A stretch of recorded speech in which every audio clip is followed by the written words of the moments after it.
একটা রচনা আজও পর্যন্ত হুবাহু মুখস্থ করতে পারি নাই। একটা রচনা, বেশি দরকার নাই, নিজের মাতৃভাষা বাংলায় আজও পর্যন্ত একটা রচনা হুবাহু শুরু থেকে, ভূমিকা থেকে শুরু করে উপসংহার পর্যন্ত ধারাবাহিকভাবে যে সব অক্ষর টু অক্ষর, পাই টু পাই ধারাবাহিকভাবে সব কিছু লিখছি, এখনো পর্যন্ত পারি নাই। কিন্তু কোরআনের ক্ষেত্রে সম্পূর্ণ ব্যতিক্রম। একটা 7 বছর 8 বছরের বাচ্চা শুরু থেকে একেবারে ধারাবাহিকভাবে এক বৈঠকে এই যে শুরু করছে সূরা ফাতিহা দিয়ে, সূরা বাকারা, সূরা আলে ইমরান, সূরা নিসা, মায়দা, এই যে চলতেছে একেবারে সূরা নাস গিয়ে শেষ হয়, মাঝখানে তার একটু পরিমাণ থামারও প্রয়োজন হয় না। এই কোরআনের সাথে আমরা কি করতে পারি? কথা বলতে পারি। তার মানে কথা কিভাবে? আমি একটা প্রশ্ন করলাম কোরআনকে, কোরআন আজ থেকে ১৫০০ বছর পূর্বে তার জবাব এখানে দিয়ে রেখেছেন। সুবহানাল্লাহ। আমি প্রশ্ন করলাম ১৫০০ বছর পরে, কিন্তু এই কোরআন ১৫০০ বছর পূর্বেই তার সমাধান দিয়ে রেখেছেন। যদি এই কোরআনকে আমরা জিজ্ঞাসা করি, ও কোরআন তোমার কি নাম? তোমার নাম কি শুধুমাত্র কোরআন নাকি? কোরআন সুন্দর করে জবাব দেয়, শুধুমাত্র আমার নাম কোরআন না। এই কোরআনের প্রথম পৃষ্ঠার মধ্যেই আল্লাহ রাব্বুল আলামিন কোরআনের আয়াতের মধ্যে আল্লাহ জানিয়ে দিয়েছেন, ইন্নাহু লাকুরআনুন কারীম। কোরআনকে যখন আমরা বললাম, ও কোরআন তোমার নাম কি? কোরআন সুন্দর করে জবাব দিল, ইন্নাহু লাকুরআনুন কারীম, আমার নাম হচ্ছে কোরআনুল কারীম, আমার নাম কোরআনুল কারীম। আবার যদি কোরআনকে জিজ্ঞাসা করা হয়, তোমার নাম কি শুধু একটাই, শুধু কি কোরআনুল কারীম, আর কোনো নাম নেই নাকি? কোরআন আবার জবাব দেয়, বাল হুয়া কোরআনুম মাজিদ, আমার আরেক নাম হচ্ছে কোরআনুম মাজিদ। প্রথম একবার বলল কোরআনুল কারীম, তারপর যখন আবার বললাম আর কি নাম আছে, কোরআন বলে আমার তো আরো নাম আছে, কি? কোরআনুম মাজিদ, আমার আরেক নাম কি? কোরআনুম মাজিদ। তাহলে আমরা কয়টা পেলাম এখানে? 2টা। আবার যদি বলা হয় আর কি নাম আছে, কোরআন বলে ইয়াসিন ওয়াল কুরআনিল হাকীম, আমার আরেকটা নাম হচ্ছে কোরআনুল হাকীম। তাহলে আমরা কয়টা পেয়ে গেলাম? 3টা নাম পেয়ে গেলাম। আবার যদি বলে আর কি নাম আছে, কোরআন বলে ওয়ালাকাদ আতাইনাকা সাবআম মিনাল মাসানি ওয়াল কুরআনাল আযীম, আমার আরেকটা নাম হচ্ছে কোরআনুল আযীম, আমার আরেক নাম কোরআনুল আযীম। আবার যদি বলা হয় আর কি নাম আছে, কোরআন আবার বলে ওয়া ইন্নাহু লাকিতাবুন আজিজ, আমার আরেক নাম হচ্ছে কিতাবুন আজিজ। কোরআনকে এভাবে যত বলি কোরআন আমাদেরকে সাথে সাথে জবাব দেয়। আবার যদি বলে আর কি নাম আছে, কোরআন বলে আলিফ লাম রা তিলকা আয়াতুল কিতাবিল মুবিন, আমার আরেকটা নাম হচ্ছে কিতাবুম মুবিন। তাহলে এভাবে আমরা কোরআনকে জিজ্ঞাসা করি, কোরআন বারবার জবাব দেয়। আবার যদি বলে কোরআন নাম কি শেষ না আরো আছে, কোরআন বলে আমার আরো নাম আছে, কি আছে? কোরআন বলে তাবারাকাল্লাযী নাযালাল ফুরকানা আলা আবদিহি লিয়াকুনা লিল আলামিনা নাযীরা। কোরআন বলে আমার আরেকটা নাম হচ্ছে ফুরকান। প্রথম বলল কোরআনুল কারীম, দ্বিতীয় বলল কোরআনুল মাজিদ, আবার বলল কোরআনুল হাকিম, তারপরে বলল কোরআনুল আযীম, কিতাবুন আজিজ, কিতাবুম মুবিন, ফুরকান। এভাবে কোরআনের অনেকগুলা নাম আজকে আমরা জেনে নিলাম, যে কোরআনের শুধুমাত্র এক কোরআন এতটুকুর মধ্যে সীমাবদ্ধ নাম। এই কোরআনের আল্লাহ অনেক নাম দিয়েছেন। গোটা কোরআনটাকে যদি আমরা ঘাটি কোরআনটা যদি আমরা খুলে খুলে দেখি, অসংখ্য জায়গায় আল্লাহ এই কোরআনের নাম সুন্দরভাবে উল্লেখ করেছেন। এই কোরআনের নাম আল্লাহ বলেছেন জিকির, ইন্না নাহনু নাজ্জালনা যিকরা, আমি আল্লাহ জিকির নাজিল করেছি। জিকির মানে এই কোরআন। এভাবে করে আল্লাহ রাব্বুল আলামিন এই কোরআনের অসংখ্য নাম আল্লাহ এই কোরআনের মধ্যে বলে দিয়েছেন। তাহলে আজকের এই ধারাবাহিক তাফসীরের মধ্যে আমরা জানলাম যে কোরআনের মোটামুটি মোটা দাগে যেই নামগুলো অন্তত প্রসিদ্ধ, সেই নামগুলো আজকে আমরা জানলাম। যে কোরআনের 1 নাম্বার নাম আমরা পাইলাম কোরআনুল কারীম, কোরআনুল মাজিদ, কোরআনুল হাকিম, কোরআনুল আজিম, কিতাবুন আজিজ, কিতাবুম মুবিন, ফুরকান। তাহলে আজকের এই আলোচনা থেকে আমরা জানলাম যে কোরআনের অনেকগুলা নাম আছে। সেই নামগুলা অন্তত পক্ষে এতদিন যদি আমরা নাও শুনে থাকি, আজকের আলোচনার মধ্যে ইনশাআল্লাহ আমরা এগুলো আমরা আয়ত্ত করে নেব ইনশাআল্লাহ। এখন যদি বলি আচ্ছা এই কোরআন, এটা তো এখন আমাদের কাছে আছে, 1500 বছর পূর্বে তো এই কোরআন ছিল না। এই কোরআন কোথায় ছিল? কোরআনটা ছিল কোথায়? 1500 বছর পূর্বে এই কোরআন রাসূলুল্লাহ সাল্লাল্লাহু আলাইহি ওয়াসাল্লামের উপর নাজিল করেছেন, তারপর থেকে আমরা কোরআন পাচ্ছি। তো এই 1500 বছর পূর্বে কোরআন কোথায় ছিল? কোরআনকে যদি বলা হয় ও কোরআন, এই দুনিয়াতে আসার পূর্বে তুমি কোথায় ছিলাম? কোরআন বলে ফি কিতাবিম মাকনুন, আমি একটি সুরক্ষিত সংরক্ষিত একটা জায়গার মধ্যে আমি ছিলাম, যেখানে কেউ যেতে পারতো না, কোনো ফেরেশতার পক্ষেও সেখানে যাওয়া সম্ভব ছিল না। তো সেই জায়গাটা কোথায়? ফি লাউহিম মাহফুজ, সেটা হচ্ছে কি লৌহে মাহফুজ। সেটা কোথায়? লৌহে মাহফুজ। তাহলে দুনিয়াতে আসার পূর্বে কোরআন কোথায় ছিল? লৌহে মাহফুজ ছিল। তাহলে আজকে আমরা জানলাম এই কোরআন দুনিয়াতে আসার পূর্বে কোথায় ছিল? লৌহে মাহফুজের মধ্যে ছিল। এখন যদি বলি আচ্ছা কোরআন তুমি লৌহে মাহফুজে ছিলা বুঝলাম, তো সেখান থেকে কার পক্ষ থেকে আসলে? এই দুনিয়াতে আসলে যে কার পক্ষ থেকে? কোরআন তারও জবাব দেয় সুন্দর করে, তানজিলুম মির রাব্বিল আলামিন, আমি বিশ্ব জগতের প্রতিপালক আল্লাহ রাব্বুল আলামিনের পক্ষ থেকে অবতীর্ণ হয়েছে। সুবহানাল্লাহ। তাহলে কোরআন কার পক্ষ থেকে আসলো? কার পক্ষ থেকে? আল্লাহর পক্ষ থেকে। কোথায় ছিল কোরআন? লৌহে মাহফুজে। কোথায়? লৌহে মাহফুজে ছিল। সেখান থেকে আল্লাহর পক্ষ থেকে কোরআন আসলো। এখন যদি বলি আচ্ছা লৌহে মাহফুজ থেকে আসলা বুঝলাম, আল্লাহর পক্ষ থেকে আসলা বুঝলাম, তো কার উপর কোরআনটা আসলো? তুমি কার উপর নাজিল হলে? কোরআন বলে ওয়া আমিনু বিমা নুজিলা আলা মুহাম্মাদ, আমি মুহাম্মাদুর রাসূলুল্লাহ সাল্লাল্লাহু আলাইহি ওয়াসাল্লামের উপর অবতীর্ণ হয়েছে। তাহলে কোরআন কার পক্ষ থেকে আসলো? আল্লাহর পক্ষ থেকে। কার উপর নাজিল হয়েছে? রাসূলুল্লাহ সাল্লাল্লাহু আলাইহি ওয়াসাল্লামের উপর কোরআন নাজিল হয়েছে। তাহলে আল্লাহর পক্ষ থেকে রাসূল সাল্লাল্লাহু আলাইহি ওয়াসাল্লামের উপর কোরআন নাজিল হয়েছে। এখন কোরআনকে আবার বলি আচ্ছা কোরআন সেই লৌহে মাহফুজ থেকে আল্লাহর পক্ষ থেকে মুহাম্মদুর রাসূলুল্লাহ সাল্লাল্লাহু আলাইহি ওয়াসাল্লামের উপর তুমি অবতীর্ণ হয়েছ, তো তোমাকে কে নিয়ে এসেছে? মাধ্যমটা কি? কার মাধ্যমে এসেছ? নিজে নিজে চলে এসেছ নাকি কোনো মাধ্যমে এসেছ? কোরআন বলে হ্যাঁ আমি কোনো একটা মাধ্যমে এসেছি। কোন মাধ্যমে?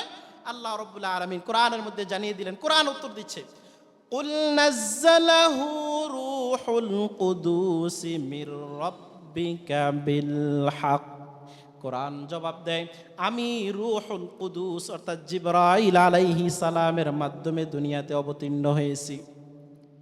আমি দুনিয়াতে অবতীর্ণ হয়েছি। রূহুল আমিন যাকে বলা হয় জিবরাইল আলাইহিস সালাম, সেই জিবরাইল আলাইহিস সালামের মাধ্যমে লৌহে মাহফুজ থেকে আল্লাহ রাব্বুল আলামিনের পক্ষ থেকে মুহাম্মদুর রাসূলুল্লাহ সাল্লাল্লাহু আলাইহি ওয়াসাল্লামের উপর আমি অবতীর্ণ হয়েছি। কোরআনকে যদি আবার বলি ও কোরআন আচ্ছা বুঝলাম তুমি লৌহে মাহফুজ থেকে আল্লাহর পক্ষ থেকে জিবরাইল আলাইহিস সালামের মাধ্যমে মুহাম্মাদুর রাসূলুল্লাহ সাল্লাল্লাহু আলাইহি ওয়াসাল্লামের উপর তুমি নাজিল হয়েছ, তো সেই লৌহে মাহফুজ থেকে দুনিয়ার আসমানে তুমি কখন আসলে, কখন নাজিল হলে? কোরআন তাও সুন্দর করে জবাব দিয়ে দেয়, শাহরু রমাদানাল্লাযী উনজিলা ফীহিল কুরআন। কোরআন নিজে জবাব দিচ্ছে, আমি কোরআন রমাদান মাসে লৌহে মাহফুজ থেকে পৃথিবীর প্রথম আকাশের মধ্যে আমি কোরআন নাজিল হয়েছি। কোরআনকে যদি আবার বলা হয়, আচ্ছা বুঝলাম তুমি রমাদান মাসে অবতীর্ণ হয়েছ, তো রমাদান মাসের কোন রাত্রিতে তুমি অবতীর্ণ হয়েছ? কোরআন আবার সুন্দর করে জবাব দেয়, ইন্না আনজালনাহু ফি লাইলাতিল কদর। আমি কদরের রাত্রিতে লৌহে মাহফুজ থেকে পৃথিবীর আসমানের মধ্যে অবতীর্ণ হয়েছি। তাহলে লৌহে মাহফুজ থেকে পৃথিবীর আকাশে, পৃথিবীর আসমানে কোরআন অবতীর্ণ হয়েছে কোন মাসে? বলতে হবে তো কোন মাসে? রমাদান মাসে। তো রমাদান মাসের কোন তারিখে কোরআন অবতীর্ণ হয়েছে? লাইলাতুল কদরে। কোন রাত্রিতে? লাইলাতুল কদরে। ইন্না আনজালনাহু ফি লাইলাতিল কদর। কোরআন বলে আমি কদরের রাত্রিতে অবতীর্ণ হয়েছি। তাহলে আমরা অনেকগুলা বিষয় আজকে জানলাম, কোরআনের অনেকগুলা নাম আমরা জানলাম। কোরআন কোথায় ছিল, দুনিয়া আসার পূর্বে কোরআনের বাড়ি কোথায় ছিল সেটাও আমরা জানলাম। কোরআন কার পক্ষ থেকে এসেছে সেটাও আমরা জানলাম, কার উপর অবতীর্ণ হয়েছে এটাও আমরা জানলাম, কার মাধ্যমে এসেছে এটাও আমরা জানলাম, কোন মাসে এসেছে এটাও জানলাম, কোন তারিখে এসেছে এটাও আমরা জানলাম। এখন জানি কোরআন কোন ভাষায় অবতীর্ণ হয়েছে। কোরআন কোন ভাষায় অবতীর্ণ হয়েছে, কোরআন সেটাও উত্তর দেয়, বিলিসানিন আরাবিয়্যিম মুবিন। সুস্পষ্ট আরবি ভাষায় অবতীর্ণ হয়েছে। আরবদের মধ্যে অনেকগুলা ভাষার প্রচলন রয়েছে, আরবির মধ্যে অনেকগুলা ভাষার প্রচলন আছে। আমাদের বাংলাদেশে আমরা তো সবাই বাংলাতে কথা বলি, কিন্তু তারপরেও চিটাগংয়ের কথা, সিলেটের কথা, ঢাকাইয়া কথা কি এক? কত ভিন্নতা। ঠিক তদ্রূপভাবে আরবের মধ্যেও অনেক আরবির প্রচলন আছে, গ্রাম্য আরবি, সাহিত্যিক আরবি, অনেক আরবির প্রচলন আছে। কিন্তু কোরআন জবাব দিচ্ছে, আমি নরমাল কোনো আরবি ভাষা অবতীর্ণ হয় নাই, বরং বিলিসানিন আরাবিয়্যিম মুবিন, আমি একেবারে খাঁটি বিশুদ্ধ আরবি ভাষা অবতীর্ণ হয়েছে। সুবহানাল্লাহি ওয়া বিহামদিহি। তাহলে কোরআন কোন ভাষা অবতীর্ণ? বলেন না, কোন ভাষায়? আরবি ভাষায় অবতীর্ণ। এখন যদি কোরআনকে বলি, আচ্ছা কোরআন বুঝলাম, তোমার এই সব পরিচয় আমরা জানলাম, শুনলাম, এখন বলো তুমি দুনিয়াতে আসছো কেন? দুনিয়াতে আসার কারণটা কি, উদ্দেশ্য কি? দুনিয়ায় যে আসলা, এই কোরআন যে পৃথিবীতে আসলা, কেন আসলা?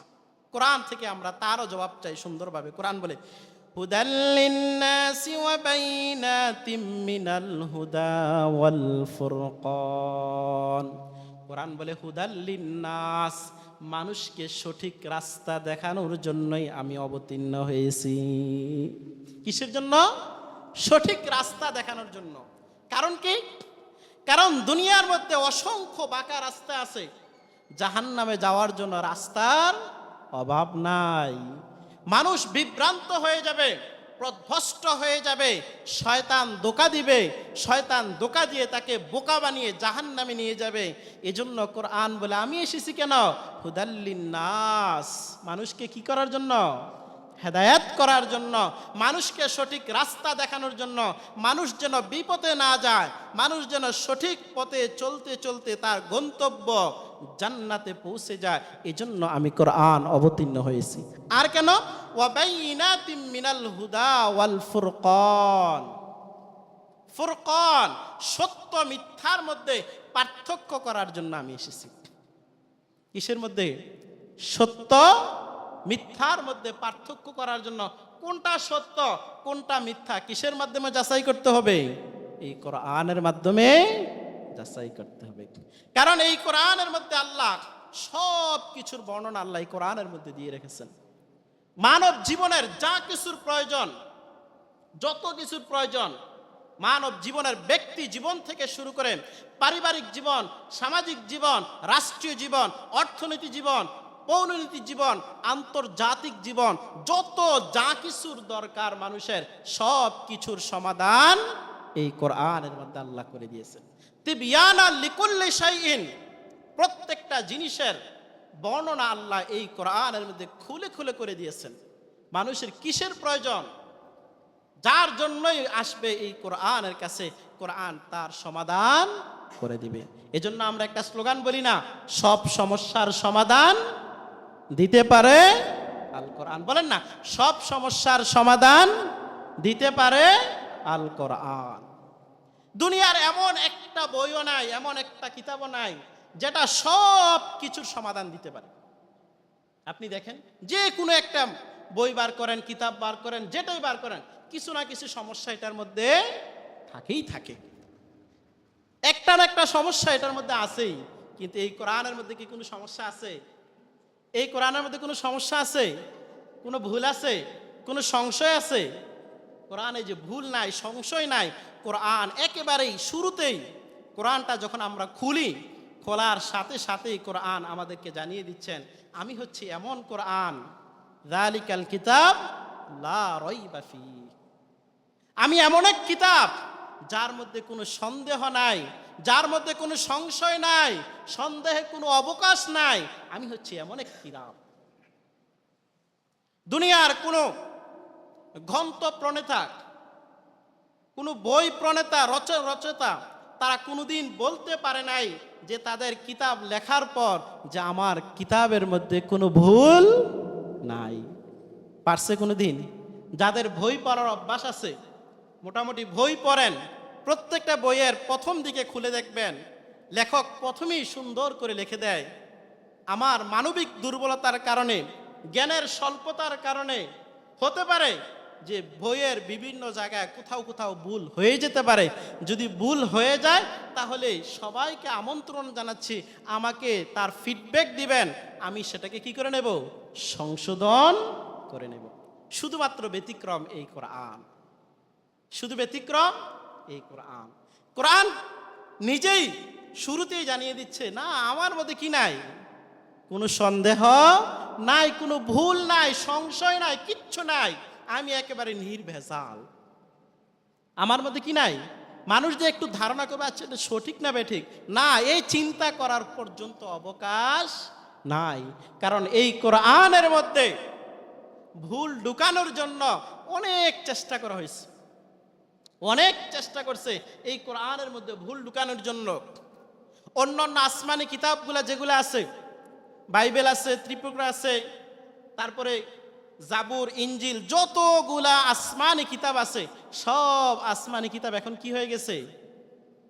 সবগুলো এখন পরিবর্তন হয়ে গেছে।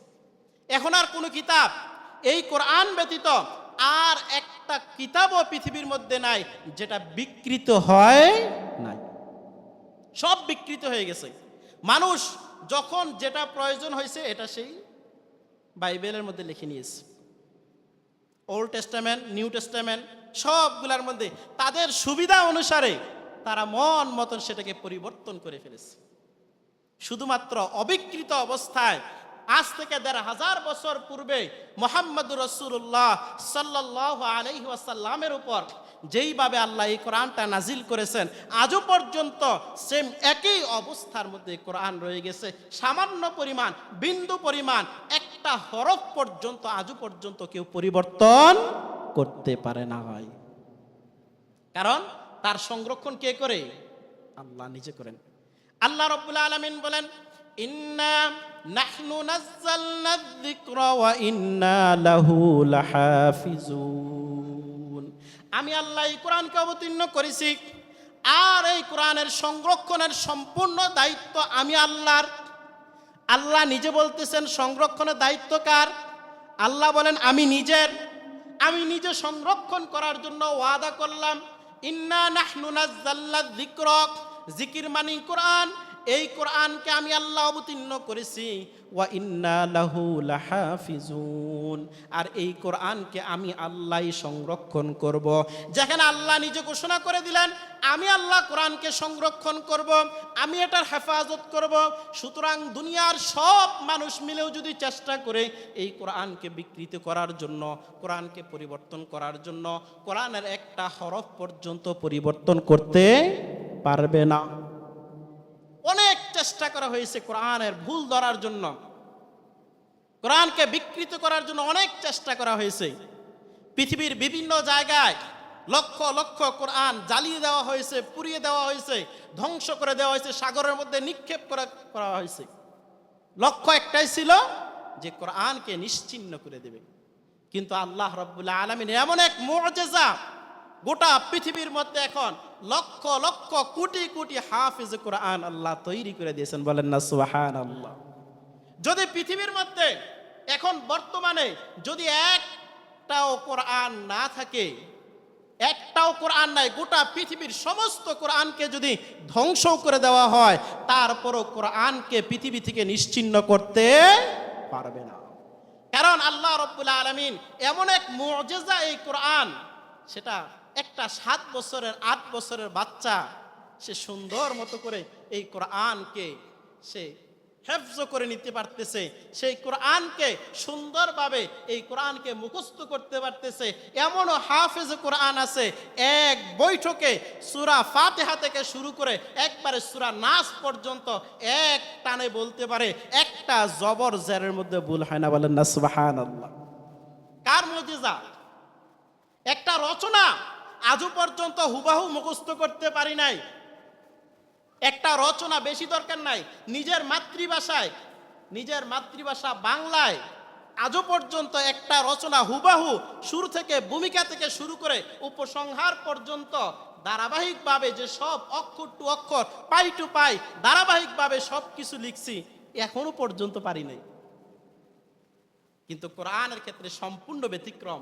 একটা 7 বছর 8 বছরের বাচ্চা শুরু থেকে একেবারে ধারাবাহিকভাবে এক বৈঠকে এই যে শুরু করছে সূরা ফাতিহা দিয়ে, সূরা বাকারা, সূরা আলে ইমরান, সূরা নিসা, মায়দা, এই যে চলতেছে একেবারে সূরা নাসে গিয়ে শেষ হয়, মাঝখানে তার একটু পরিমাণ থামারও প্রয়োজন হয় না। এটাই হচ্ছে আল্লাহর মুআজিজা। ইন্না নাহনু নাযালনা যিকরা ওয়া ইন্না লাহু লাহাফিজুন। যার কারণে কোরআনের মধ্যে আজও পর্যন্ত কেউ বিকৃতি ঘটাইতে পারে নাই, আজও পর্যন্ত কোরআনের মধ্যে কোনো সংশয় ঢুকাইতে পারে নাই, আজও পর্যন্ত কোরআনের মধ্যে কোনো সন্দেহ ঢুকাইতে পারে নাই, যেটাকে আসলে না এরকম না, একেবারে নির্দ্বিধায় যা আল্লাহ বলেছেন ১৫০০ বছর পূর্বে আজও পর্যন্ত কোরআন ওইভাবেই রয়ে গেছে। তাহলে আজকের এই আলোচনা থেকে আমরা কি শিখতে পারলাম? কোরআনের কয়েকটা নাম। 1 নাম্বার কোরআনুল কারীম, 2 নাম্বার কোরআনুল মাজিদ, 3 নাম্বার কোরআনুল হাকিম, 4 নাম্বার কোরআনুল আজিম, 5 number কিতাবুন Aziz, 6 number কিতাবুম Mubin, 7 number Furqan. আমরা আপাতত এই 7টা নাম এই কোরআন থেকে সরাসরি আমরা আজকের আলোচনার মধ্যে জানলাম। আজকের আলোচনার মধ্যে আমরা জানলাম যে এই কোরআন দুনিয়ায় আসার পূর্বে কোথায় ছিল? বলেন না, কোথায় ছিল? লৌহে মাহফুজে। বলেন, লৌহে মাহফুজ থেকে কার মাধ্যমে এসেছে? কার মাধ্যমে? জিবরাইল আলাইহিস সালামের মাধ্যমে। কার পক্ষ থেকে? আল্লাহর পক্ষ থেকে। কার কাছে? মুহাম্মদুর রাসূলুল্লাহ সাল্লাল্লাহু আলাইহি ওয়াসাল্লামের কাছে। কোন মাসে এসেছে? রমাদান মাসে। কোন তারিখে এসেছে? কোন তারিখে? 27 না, কদরের রাত্রিতে। কোন তারিখে? কত? কদরের রাত্রিতে। কোন ভাষায়? আরবি ভাষায়। হেফাজতের দায়িত্ব কার? সন্দেহ আছে? সংশয়? ভুল ঢুকাইতে পারবে চেষ্টা করলেও, কারণ তার হেফাজতের সম্পূর্ণ দায়িত্ব কার? আল্লাহ। তাহলে এই কোরআন থেকে ধারাবাহিকভাবে কোরআনে আল্লাহ কি বলছেন জানার জন্য আগ্রহ আসেনি? জীবনে তো পড়তে পারলাম না, বুঝতেও পারলাম না, অন্ততপক্ষে এই জুমার আলোচনার মধ্যেও অন্ততপক্ষে যদি আমরা ধারাবাহিকভাবে আসি, ইনশাআল্লাহ আজকে থেকে আমরা ধারাবাহিক এই কোরআনের 2টা 4টা 5টা 8টা 10টা করে আয়াতের মধ্যে আল্লাহ কি বলছেন প্রত্যেকটা জুমায় আমরা এগুলো নিয়ে কি করব ইনশাআল্লাহ আলোচনা করব। এভাবে ইনশাআল্লাহ আমরা আলোচনা করতে করতে আশা করি যে আল্লাহ একদিন না একদিন এই গোটা কোরআনটাকে অর্থ সহ ব্যাখ্যা সহ ইনশাআল্লাহ আমরা একদিন কি করতে পারবো, শেষ করতে পারবো। আল্লাহ রাব্বুল আলামিন আমাদেরকে যেন তৌফিক দান করেন এবং এই কোরআন অনুসারে আমরা যেন চলতে পারি, কোরআন অনুসারে যেন আমাদের জীবনটাকে আমরা গড়তে পারি। আল্লাহ রাব্বুল আলামিন আমাদের সবাইকে তৌফিক দান করেন।